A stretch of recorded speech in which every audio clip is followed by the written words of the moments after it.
Hello అందరికీ, ఈరోజు నేను మంచి రెసిపీని చూపించబోతున్నాను. ఏంటంటే రవ్వ లడ్డు రెసిపీ. ఈ రవ్వ లడ్డు రెసిపీ ఇలా తయారు చేసుకున్నానంటే చాలా టేస్టీగా అండ్ ఈజీగా సింపుల్గా ఉంటుంది. ఇలా చేసుకున్నారంటే చక్కెర పాకంతో పని లేకుండా 2-3 రోజుల వరకు కూడా ఇవి సాఫ్ట్గా ఎంతో టేస్టీగా ఉంటాయి, అస్సలు పాడవ్వవు. ఇలాంటి రెసిపీని ఈజీగా కూడా చేసుకోవచ్చు. మీరు తప్పకుండా ఈ వీడియోని చూసి మీరు కూడా ఒకసారి ట్రై చేయండి. లేట్ చేయకుండా వీడియోని స్టార్ట్ చేద్దాము. ఇప్పుడు ఈ రెసిపీలోకి ఒక 2 టేబుల్ స్పూన్ల నెయ్యిని యాడ్ చేసుకుందాం.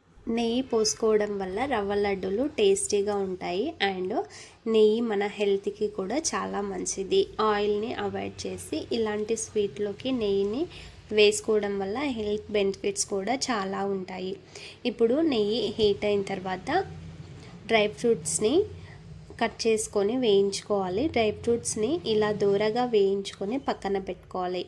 ఈ డ్రై ఫ్రూట్స్ తక్కువ కాకుండా ఎక్కువ కాకుండా చూసుకోండి. నేను 1/2 kg రవ్వలోకి 3/4 కప్పు డ్రై ఫ్రూట్స్ని వేసుకున్నాను, కరెక్ట్గా సరిపోతాయి. ఇప్పుడు కొబ్బరిని కొద్దిగా వేసుకొని వేయించుకోవాలి. కొబ్బరి పచ్చివాసన పోయిన తర్వాత 1/2 కప్పు బొంబాయి రవ్వ వేసుకొని ఒకసారిగా మిక్సీ పట్టుకొని వేయించుకోవాలి. ఈ రవ్వను లో ఫ్లేమ్లో మంటను అడుగంటకుండా 10 నుంచి 15 నిమిషాలు లో ఫ్లేమ్లో మాత్రమే ఇలా కలుపుకుంటూ వేయించుకోవాలి. అప్పుడే మనకు రవ్వ మంచి కలర్ వస్తుంది అండ్ మంచి టేస్ట్ కూడా ఉంటుంది రవ్వ లడ్డు. 10 to 15 మినిట్స్ కంపల్సరీగా మంటను హై ఫ్లేమ్లో కాకుండా లో ఫ్లేమ్లోనే పెట్టుకొని వేయించుకోవాలి. మంటను ఎక్కువగా పెట్టుకుంటే రవ్వ అనేది అడుగంటిపోతుంది, టేస్ట్ కూడా అంత మంచిగా కుదరదు. మంటను తక్కువ పెట్టుకొని మాత్రమే 15 మినిట్స్ వేయించుకున్నారంటే 15 నిమిషాల తర్వాత రవ్వ మంచి స్మెల్ వస్తుంది, ఇల్లంతా గుమాయించిపోతుంది. ఇప్పుడు రవ్వ వేగిపోయిన తర్వాత గ్యాస్ ఆఫ్ చేసుకొని ఈ రవ్వను వేరొక గిన్నెలోకి వేసుకోవాలి. ఇప్పుడు 1/2 kg రవ్వలోకి 1/2 kg షుగర్ కరెక్ట్గా సరిపోతుంది. ఎక్కువ స్వీట్ కాకుండా తక్కువ కాకుండా షుగర్ కరెక్ట్గా సరిపోతుంది. ఈ షుగర్లోకి 4-5 ఇలాచీలు వేసుకొని ఒకసారి మిక్సీ తిప్పుకొని రవ్వలోకి వేసుకొని మొత్తం ఈవెన్గా ఒకసారి కలుపుకోవాలి.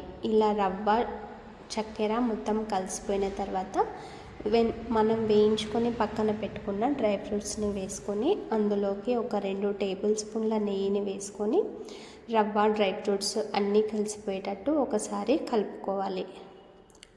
నెయ్యిని వేసుకున్న తర్వాత ఉండలుగా అవుతుంది కదా పిండి, అలా లేకుండా చక్కగా కలుపుకొని కాచి చల్లార్చిన పాలను వేసుకొని ఒకసారి పిండి మొత్తం మనం లడ్డు చుట్టడానికి వీలయ్యే విధంగా మొత్తం ఒకసారిగా కలుపుకోవాలి.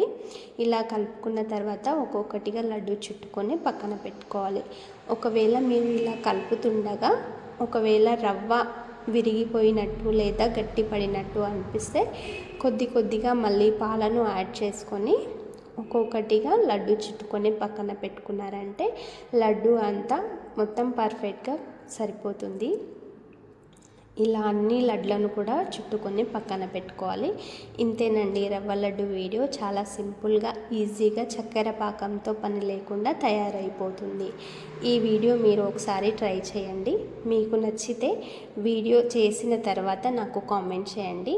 నా వీడియో గనక మీకు నచ్చితే తప్పకుండా సబ్స్క్రైబ్ చేసుకోండి. Thank you.